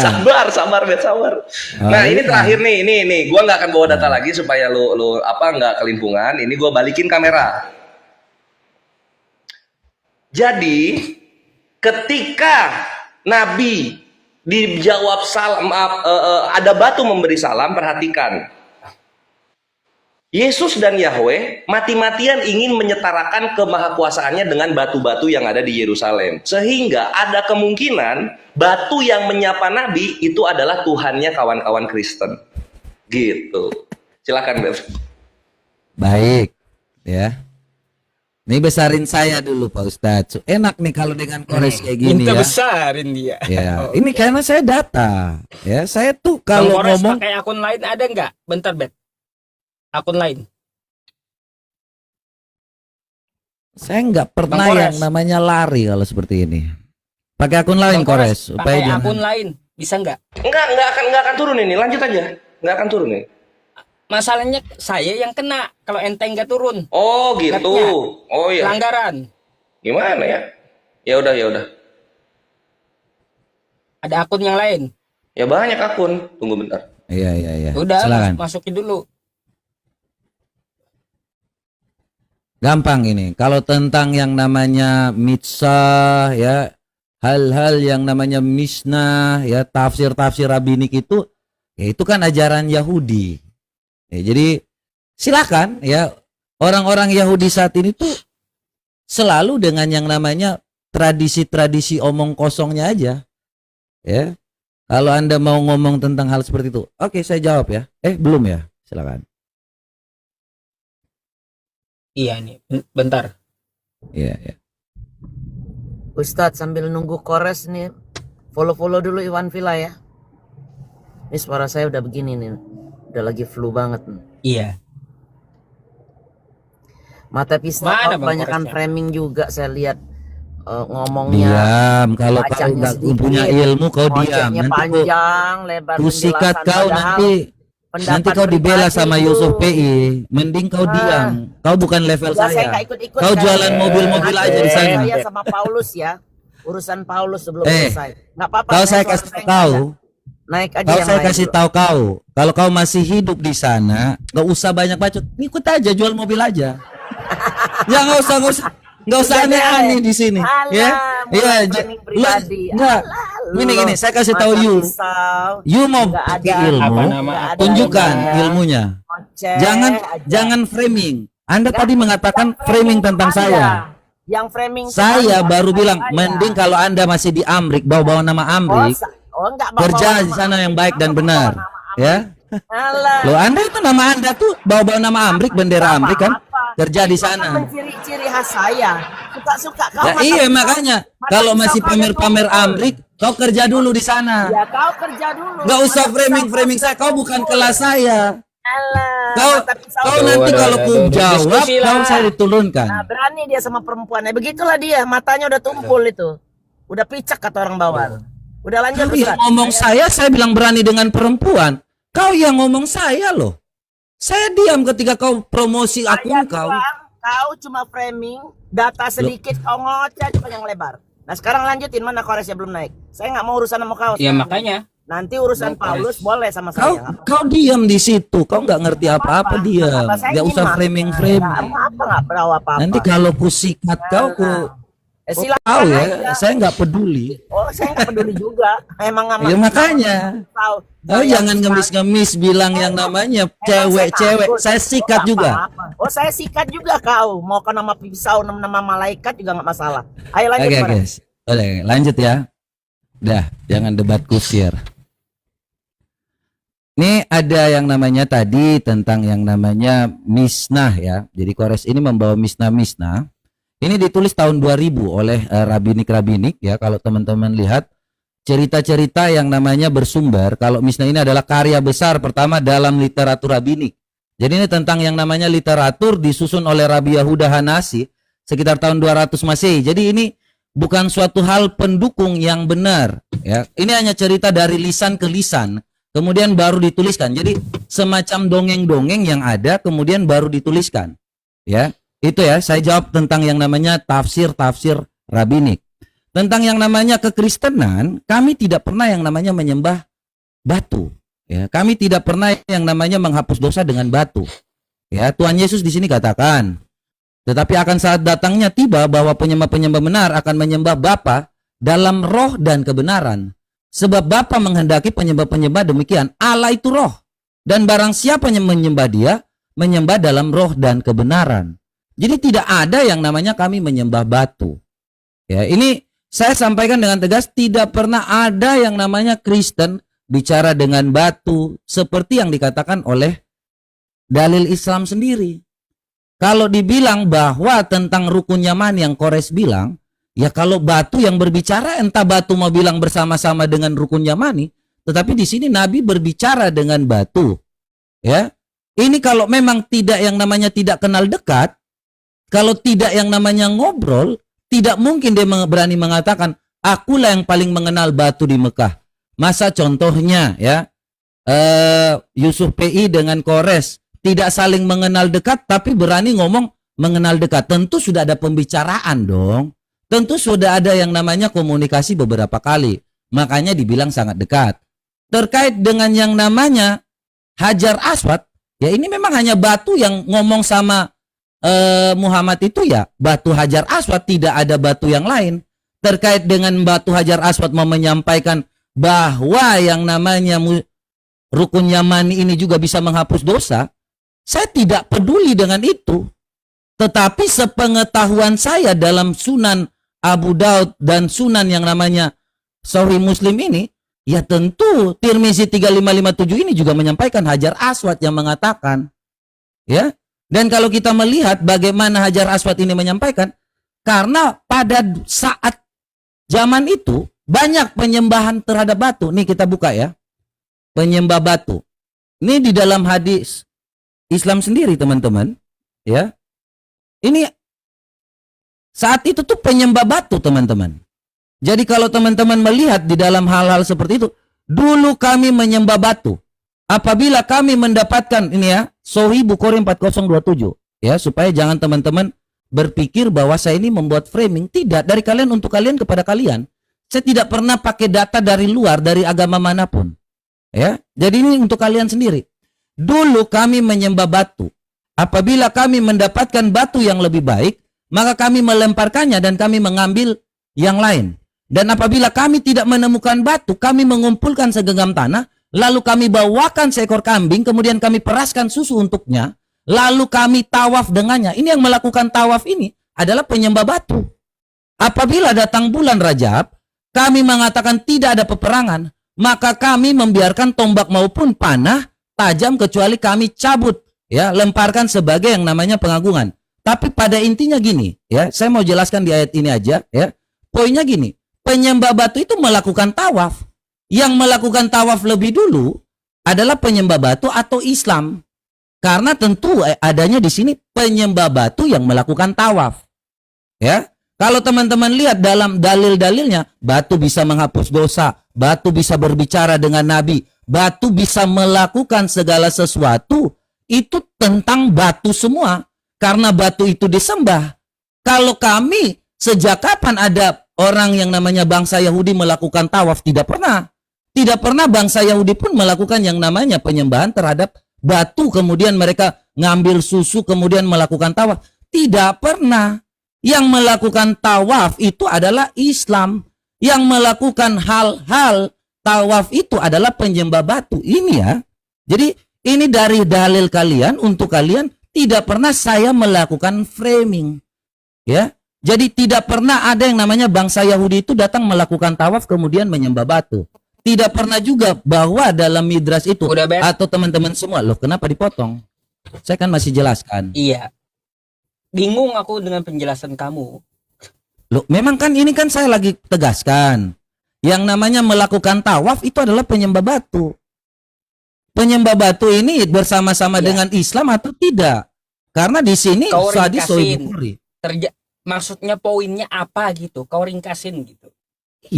Loh tadi Kores buka banyak data bisa. Ya saya diam, saya dengar. Kok giliran saya kok tiba-tiba saya harus yang namanya penegasan bahwa ada yang namanya tawaf. Ya tawaf ya. Orang-orang yang melakukan penyembahan terhadap batu yang melakukan tawaf. Bangsa Israel tidak pernah melakukan seperti itu. Orang Kristen tidak pernah melakukan seperti itu. Yang melakukan tawaf itu hanya Islam dan penyembah batu. Yang berbicara dengan batu itu hanya Muhammad dan Hajar Aswad. Bet. Yang mengetahui Bet. tentang penghapus dosa hanya Islam dan Muhammad, yang tahu menghapus dosa sehabis-habisnya dengan batu. Oh. Itu yang dapat saya sampaikan. Oke, Silakan supaya Ini ada aku kasih dipotong-potong. ini ya. Aku kasih waktu aja ya, 5 menit gitu. Oke? Gimana? Oh, ditanggapi? Silakan. Oh, siap ya. Iya, jadi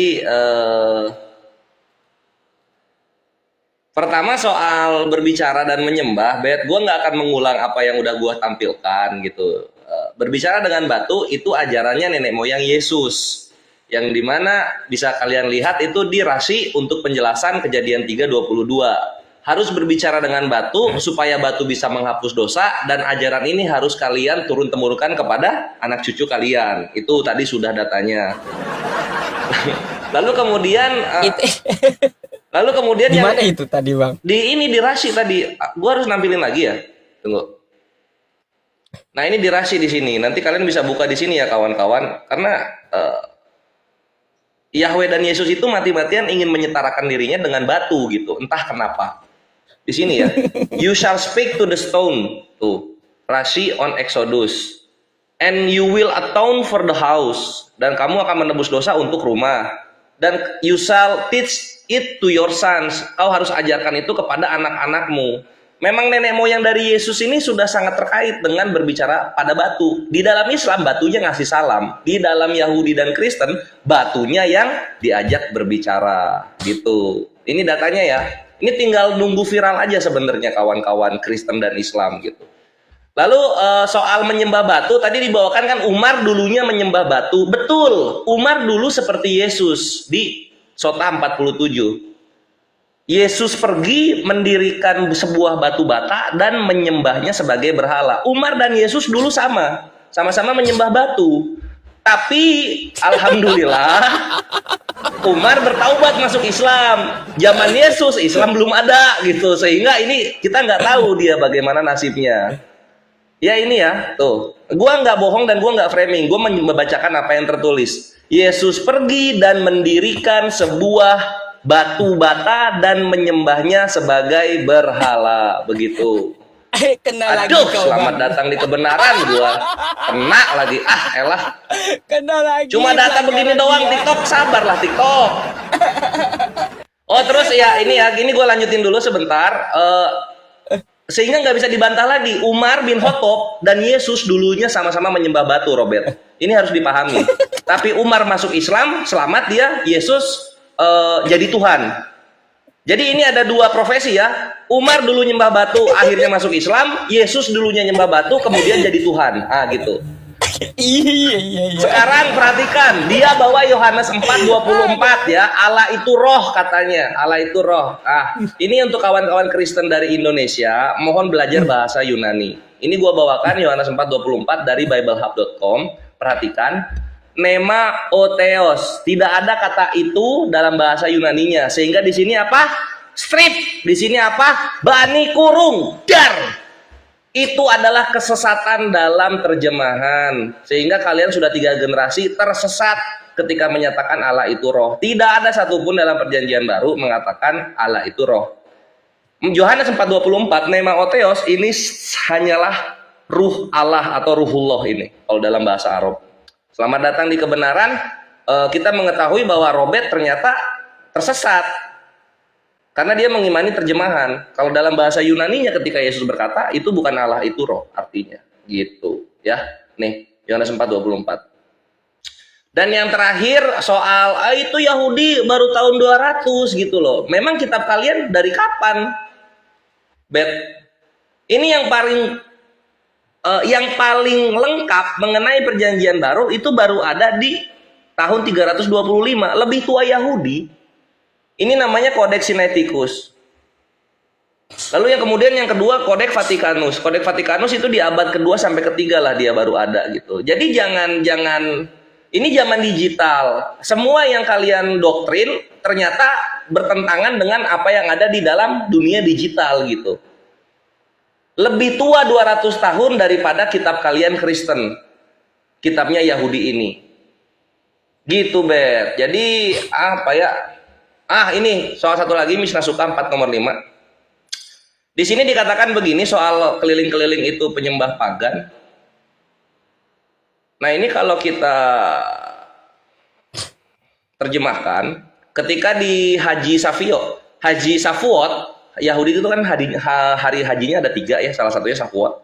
Dikatakan di sini, kemudian mereka membunyikan tekiah, tiupan sederhana tanpa putus, membunyikan terua, suara terputus-putus, dan serangkaian tiupan staccato pendek, dan membunyikan tekiah lagi. Setiap hari mereka mengelilingi altar setiap hari satu kali, dan berkata, Tuhan selamatkanlah kami, berikanlah kami keberhasilan. Lalu Rabi Yehuda mengatakan bahwa mereka akan berkata, Anifaho selamatkanlah kami. Pada hari itu, hari ke-7 Sukot, mereka akan mengelilingi altar 7 kali. Dar, selamat datang di kebenaran. Jadi yang keliling-keliling itu kalau dibilang penyembah batu, artinya Yesus ini kelahiran penyembah batu jadinya, Bet. Gitu. Ya silahkan dibantah. Baik ya. Kalau kita melihat atau mendengar narasi-narasi Kores ini seolah-olah mengarahkan cari remis ya. Tetapi tidak seperti itu Kores. Ya kalau kita baca dalam Bible Hub memang tidak ada kata itu, tetapi ditransmisikan ya karena kita mengandung yang namanya bahasa literal yang berbeda ya, makanya supaya dimengerti Allah itu roh dan kita menyembah dalam roh dan kebenaran supaya dapat dimengerti. Bukan Allah sama dengan roh langsung kata sama dengan, tidak ada. Ya, supaya kita mengerti ya transmisi atau yang namanya korespondensi fonetik itu.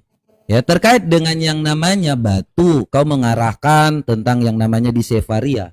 Ini bukan untuk kami dan ini hal-hal yang namanya kau sampaikan ini tidak ada hubungannya dengan kekristenan. Ya, ini tentang yang namanya tradisi lisan di abad 2 yang katanya tahun 200 kemudian mulai dicetak, mulai yang namanya rabbinik ini mulai menulis di tahun 2000. Jadi karya literatur rabbinik ini yang seperti yang disampaikan ini tidak ada yang namanya kebenaran dapat disampaikan, tetapi tentang tradisi lisan dan dongeng-dongeng. Ya, berbeda dengan kalau saya membawa segala sesuatu yang namanya keislaman. Tentu kalau saya bilang bahwa dulu ya orang yang menyembah batu itu melakukan tawaf, kemudian mereka melakukan tawaf sama seperti Islam, ya itu memang ada. Dulu kami menyembah batu, kemudian kami melakukan tawaf. Tawaf itu mengatakan labaik Allahumma labaik, kami datang memenuhi panggilanmu kepada batu. Jadi tidak ada yang namanya hal-hal yang saya sampaikan itu di luar Islam. Islam sendiri pun justru memverifikasi tentang batu yang disembah. Ya, batu-batu itu adalah batu yang sudah dipilih kemudian diperas. Ya, kami mengumpulkan segam tanah lalu kami bawakan seekor kambing, kemudian kami peraskan susu untuknya, lalu kami tawaf dengannya. Nah, yang melakukan tawaf lebih dulu ini apakah penyembah batu atau Islam? tentu kita belum tahu ini, atau mungkin sama. Ya, kalau Anda memaksakan tentang suatu hal bahwa yang namanya menyembah batu itu adalah pagan Quraisy, boleh-boleh saja, tetapi Muhammad yang namanya sebelumnya bangsa Quraisy pun, yaitu mencium rukun Yamani dan rukun Aswad, itu menghapus dosa sehabis-habisnya. Tahu dari mana? Tahu dari batu. Batu bisa bicara, tentu saja, karena batu paling dikenal.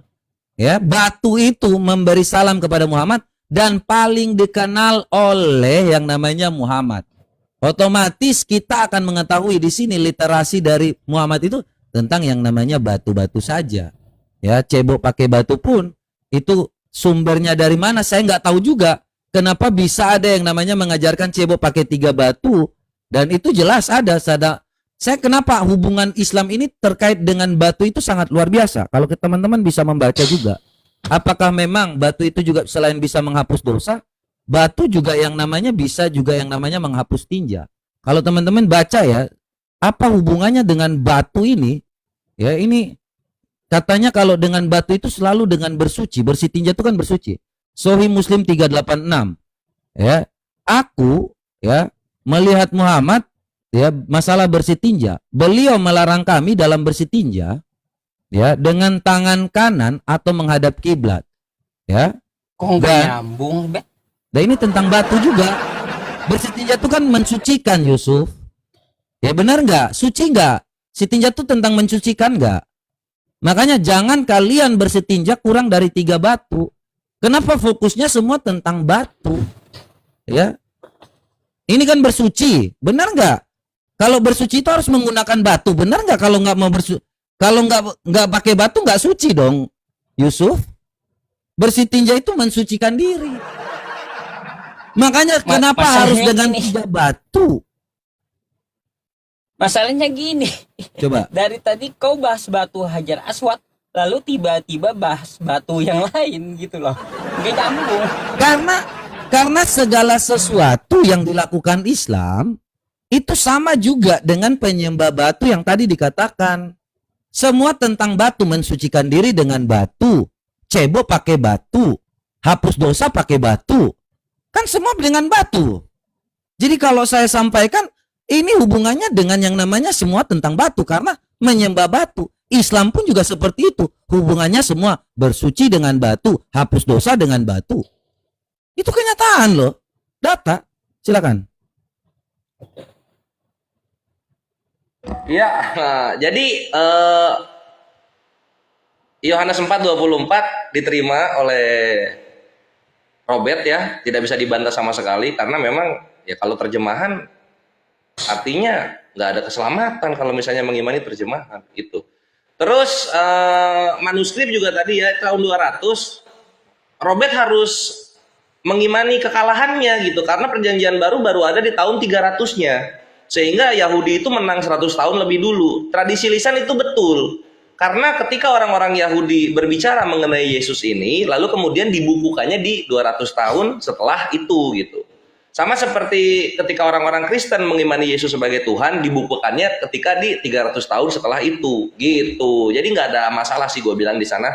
Tinggal Robert saja dan kawan-kawan Kristen menerima kenyataan gitu. Ya, sebentar saya potong dikit. Gimana? Karena itu kan tradisi lisan. Jadi tidak dapat dibuktikan dengan yang namanya tulisan kan, atau yang namanya manuskrip kan tidak ada.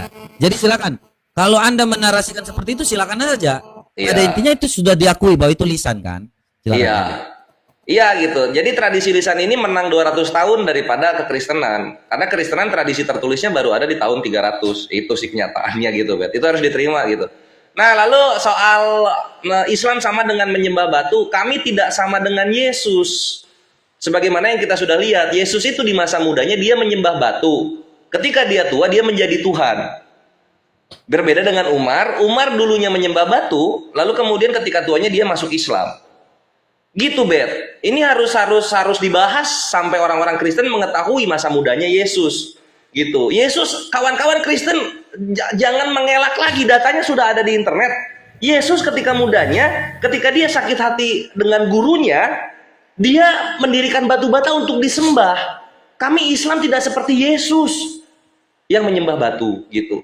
Lalu tadi keliling-keliling itu pagan, ternyata kita lihat dengan standarnya Robert, Yahudi jatuhnya pagan semua. Karena Yahudi setiap hari raya Sukot, mereka mengelilingi altar selama 7 kali. Jadinya pagan ini Yahudi, gitu kan. Hanya demi Robert ingin memisahkan tradisi nabi-nabi dengan Islam, gitu.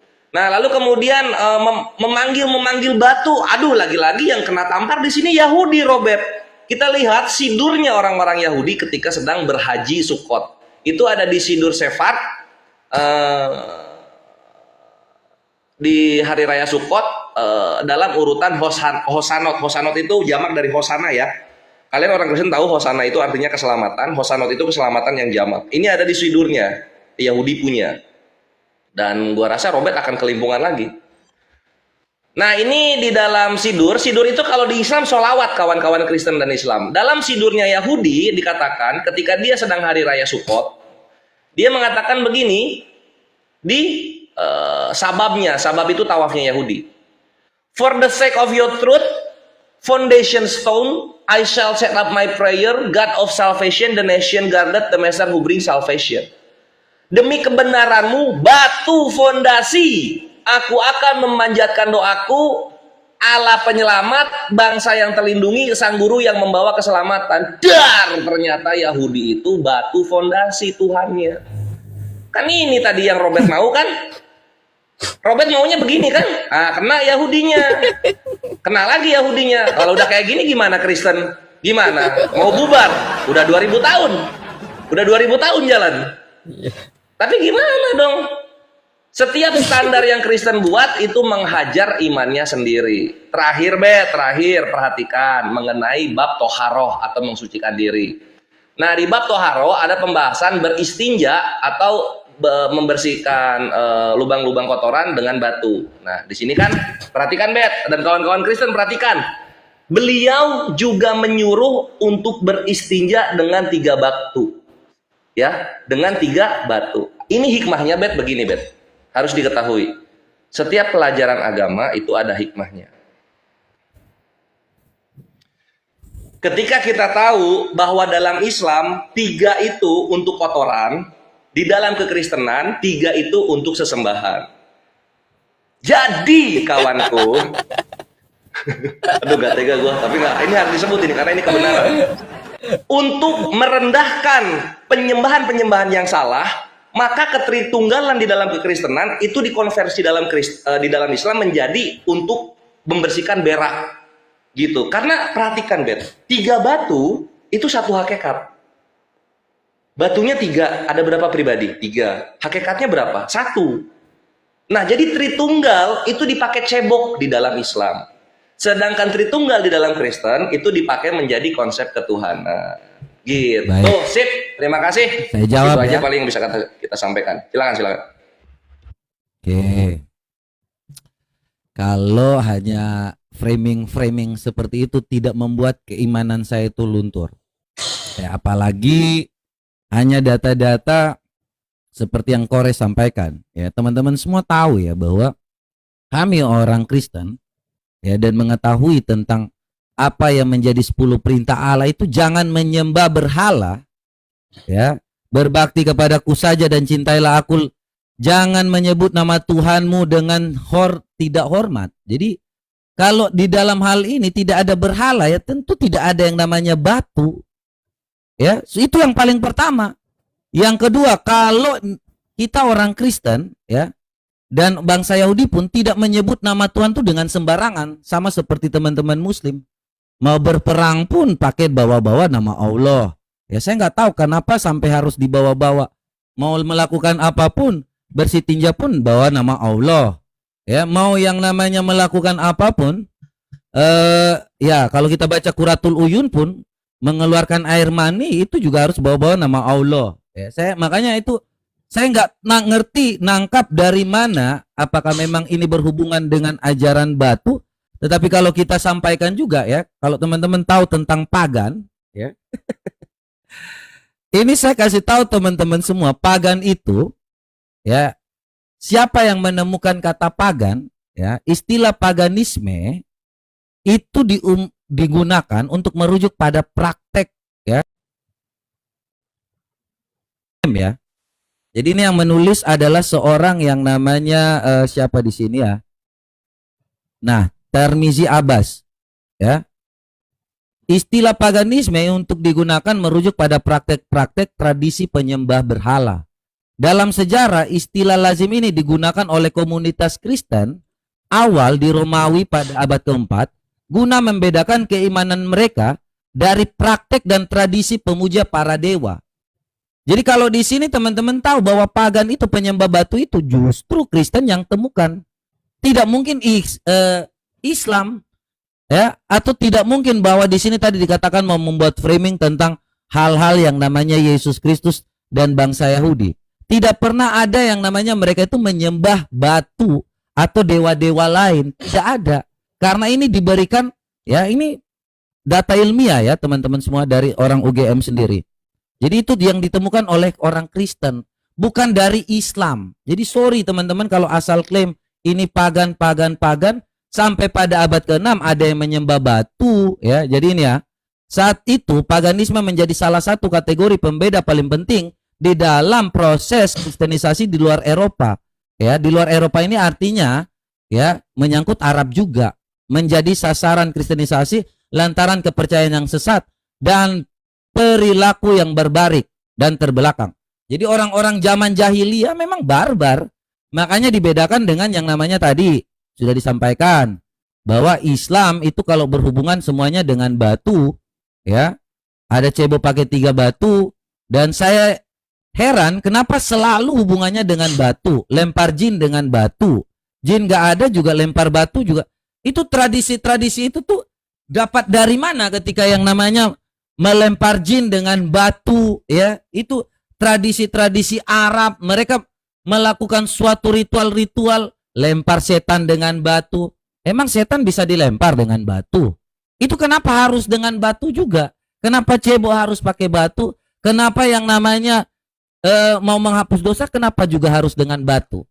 Ya, jadi saya kira semua itu kembali kepada teman-teman semua ya untuk mulailah berpikir, karena saya hanya tentang batu ini saya sudah sampaikan. Silakan Anda mau percaya yang mana, karena batu pun tidak beranak dan tidak dapat diperanakan. Batu tidak bisa beristri. Tetapi Allah kami yang tadi Kore sampaikan bahwa yang namanya Allah Tritunggal, dia tentang yang namanya kasih, kudus dan suci. Tidak pernah mengajarkan segala sesuatu yang bertentangan dengan hati manusia. Ya, dia tetap yang namanya kasih, kudus dan suci. Ya, tidak pernah ada yang namanya Allah itu mau yang namanya bersuci dan tidak mengajarkan yang namanya cebo. Tidak pernah mengajarkan yang namanya harus makan harus duduk, minum harus duduk, cebo harus duduk, apa segala macam. Tidak ada diajarkan ajaran-ajaran itu seperti itu. Jadi mungkin teman-teman semua bisa menilai sendiri. Saya kira itu demikian dari saya ya terkait dengan hal-hal yang namanya penyembahan terhadap batu atau apapun itu. Thank you buat Ustadz Yusuf dan Kores juga, serta juga tadi Ustadz Wafi ya, yang sudah dapat saya sampaikan juga ya, karena ini juga sudah malam. Saya kira Yusuf PI juga akan tidur ya.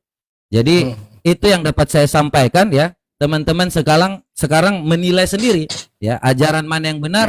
Silakan Anda memilih. Itu bukan yang namanya kita yang bisa menilai, tetapi teman-teman sendiri yang mendengar dengan yang namanya data-data yang ada. Demikian yang dapat saya sampaikan.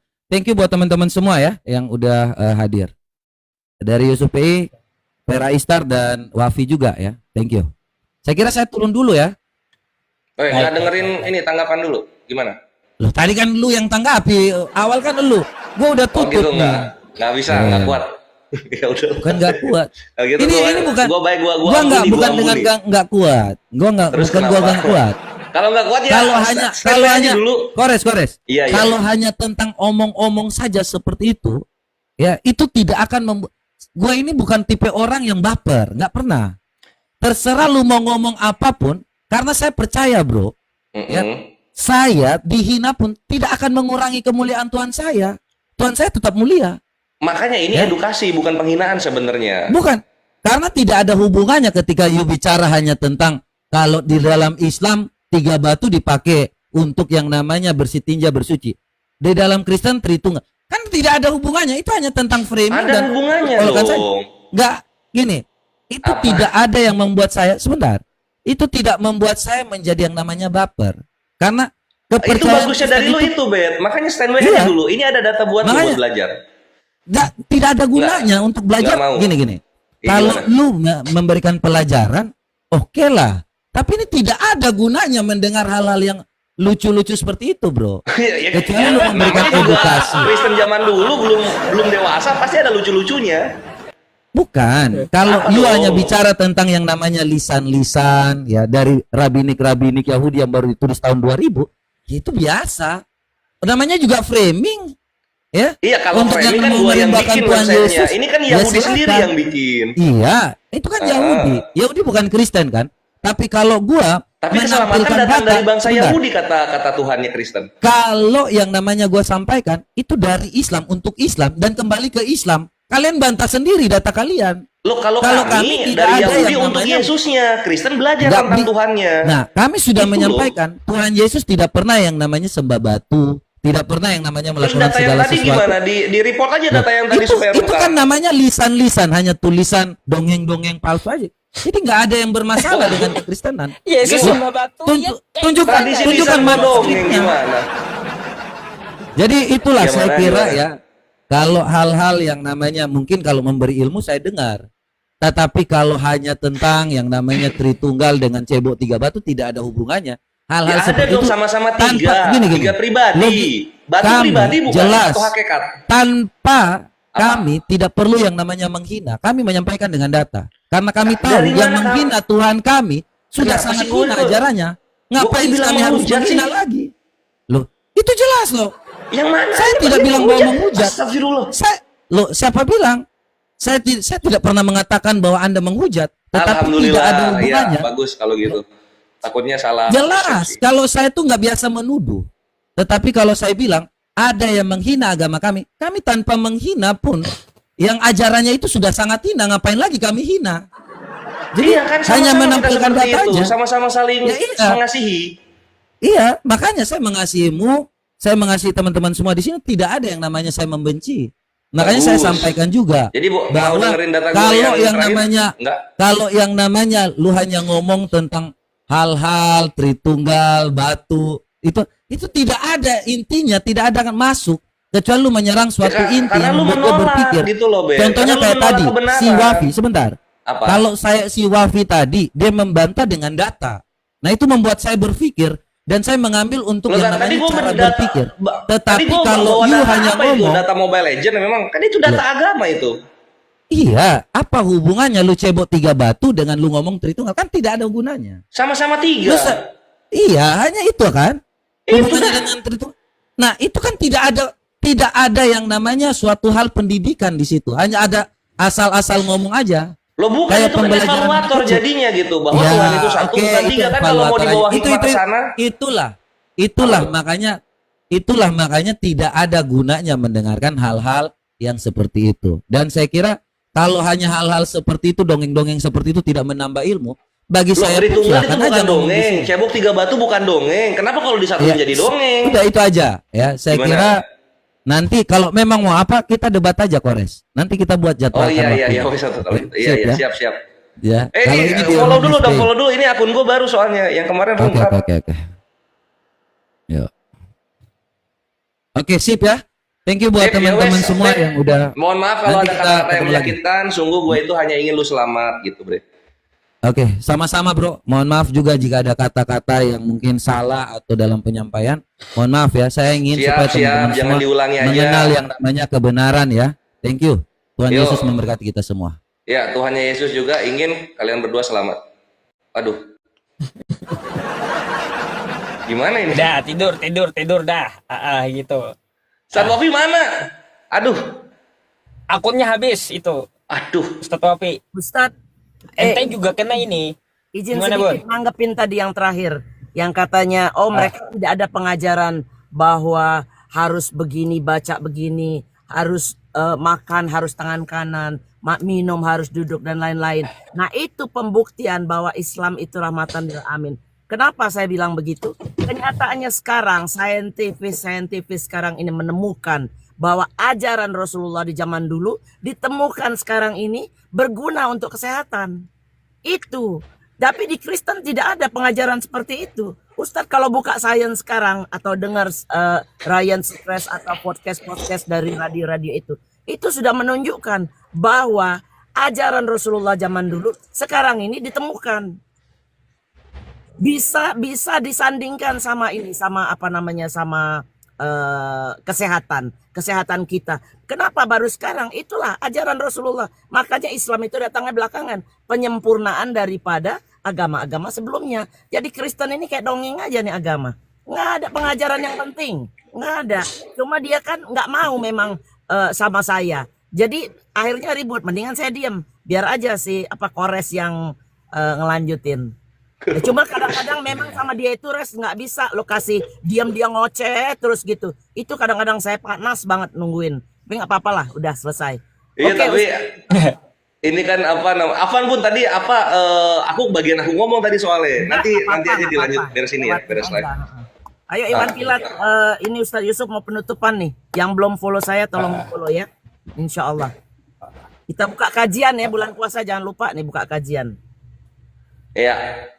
Namanya? Ini pada minta terakhirnya itu data-datanya. Ya udah, ini untuk kalian nih, ikhwannya, ini untuk kalian, ini gua kasih gitu kan, untuk pelajaran baik Kristen maupun Islam. Perkara pagan itu juga bukan hanya perkara batu saja yang tadi kita sudah buktikan bagaimana Tuhannya Robert itu melakukannya secara perspektif Yahudi.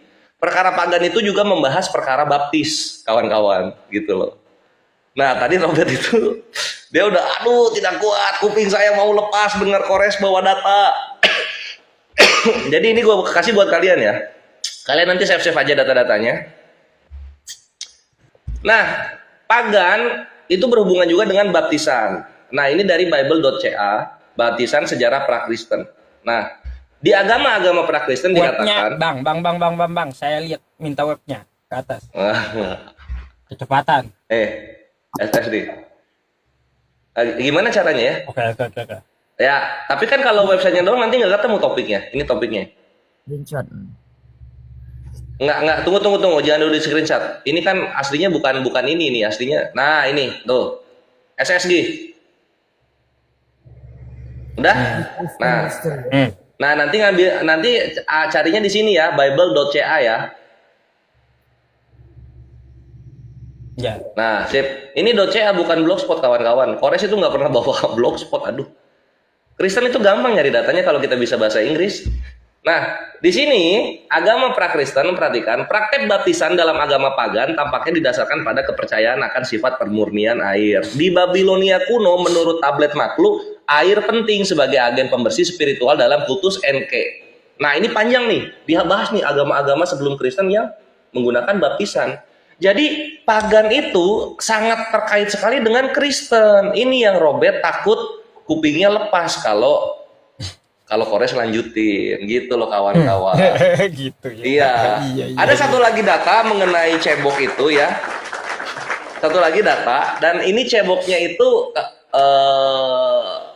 kenapa harus ada Islam gitu? Karena dulu orang-orang pagan ceboknya itu lucu dan bokernya juga lucu. Nah, itu nanti datanya dibawain nanti kalau kita ketemu Robert lagi, kawan-kawannya. Thank you Akhi Yusuf udah dinaikin sehingga Kristen dan Islam teredukasi dengan data-data yang ada gitu. Jadi ketika Kristen bilang Islam menyembah batu, ternyata mohon maaf dari data Yahudi Tuhannya Kristen lah yang namanya Yesus ini yang tertulis menyembah batu di datanya mereka gitu. Sehingga nggak bisa disamakan. Kalau sama Umar sama tuh, dulunya Umar menyembah batu, tapi sekarang alhamdulillah Umar adalah salah satu khulafaur rasyidin, sahabat Nabi terbaik yang 4. Masya Allah. Selamat datang di kebenaran, itulah yang bisa aku sampaikan. Ini Bun sama Akhi Yusuf, aku mau nyampein juga. Insya Allah jam 7 ini prosesi wakaf buku itu terjadi. Gitu. Jadi 300 buku kita serahkan ke Darut Tauhid, langsung ke Agimnya. Itu nanti jam 7 pagi. Kalian kalau bangun silahkan nonton aja ya. Insya Allah aku live kalau ada bantuan kru gitu. Tapi ini yang perlu kalian ketahui. Nah, kalau kalian ingin support perjalanannya, tafadhol silahkan DM gitu ke akun Kores Kris, jangan ke akun yang ini akun resmi. Oke. Thank you untuk yang sudah partisipasi dan kontribusi sehingga kita bisa regenerasi mengajarkan santri untuk cara bubukin tritung panghujat sebagaimana yang kita lakukan sekarang. Masya Allah, mantap. Ya, silakan Akhi Yusuf, Bunda Mila. Nanti kalau Ustadz Wafi naik, kita bahas juga soal kenapa di Islam itu ada cebok tiga batu itu ya. Nanti masalahnya saya pengen op. Oh iya. Enggak, maksudnya nanti kalau Ustadz nanti naik lagi, kita bahas kenapa kita memakai batu untuk memberhentikan istinja. Itu aja. Ya udah, lanjut Ustadz. Mau tutup ya, Dok? Udah. Ya. Iya. Bang Kores. Ya. Thank you ya. Wayakum thank you udah aman-aman. mau masuk. Keren. Besok lagi nanti disambung. Siap. WA lah. Kalau mau naik tuh WA. Kau Main kayak WA saya nggak tadi udah dibaca. muncul tiba-tiba. Untuk itu dibaca. Ya wes, assalamualaikum warahmatullahi wabarakatuh. Yo Bun, Akhi Yusuf, istirahat ya. Ya. Oke. Assalamualaikum. Waalaikumsalam warahmatullahi. Bun, Terima kasih Ustadz. ada yang mau disampaikan? Ya, Sebelum terima saya, kasih. Alhamdulillah, pimpin mantap. doa.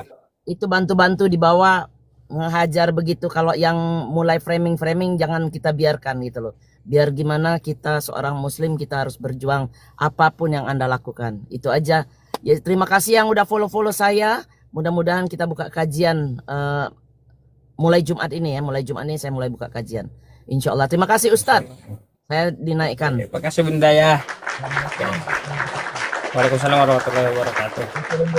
Oke teman-teman semuanya, kita di penghujung acara ya kawan-kawan. Saya harus menutup dulu dengan doa bersama kita seperti biasanya gitu ya. Ini live kena pembatasan teman-teman, kena pembatasan wilayah.